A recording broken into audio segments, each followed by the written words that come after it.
السلام عليكم ورحمة الله وبركاته. النهاردة هنتعرف على قصة زواج سمير غانم ودلال عبد العزيز. تزوج سمير غانم 3 مرات في حياته، إحداهما امرأة صومالية ولم يستمر الزواج. بعد كده اتجوز سيدة أخرى وبرضه لم يستمر الزواج، وده لحد ما اتجوز الفنانة دلال عبد العزيز. وده حصل بعد لقائهم مع بعض في مسرحية أهلا يا دكتور، وأنجبوا بنتهم دنيا وبنتهم أمل، والشهيرة في التلفزيون باسم إيمي.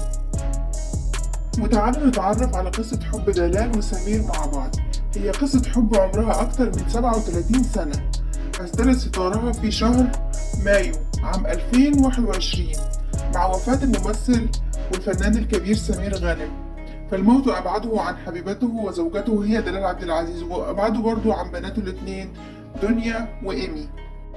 واعترفت دلال عبد العزيز إن هي من بادرت في علاقتها مع زوجها سمير غانم، وقد كشفت تفاصيل الأمر خلال حلولها ضيفة في برنامج تلفزيوني، وقالت كان بيعمل حركات تخلي كل بنات تحبه، وأصرت على الزواج منه بعد ما كل الوسط الفني حذرها منه وعرف إنها بتحبه. حسيت إني اتفضحت.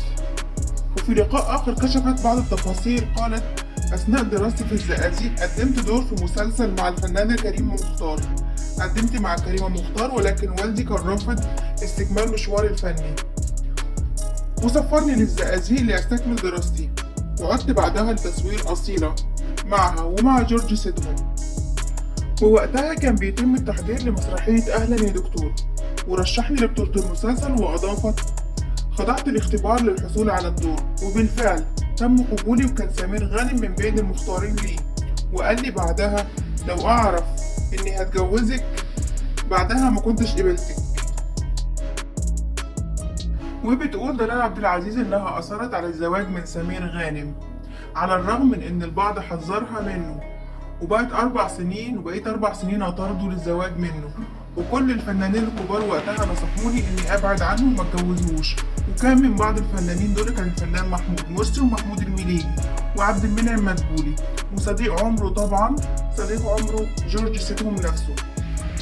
وتابعت العديد من النجوم توسطوا بيننا عشان يتجوزني، ومن بينهم الراحلة كريمة مختار وميرفت أمين. وعن كمية اتخاذ قرار الزواج وقال سمير غانم الذي دم فيهم كان فريد شوقي عند تصوير فيلم يا رب ولد، وندهلي وقال لي ليه مش عايز تتجوز البنت دي حتى حلوة وزي القشطة. رحت وقلت له حاضر عشان خاطرك بس، وربنا يرحم سمير غانم ودلال عبد العزيز.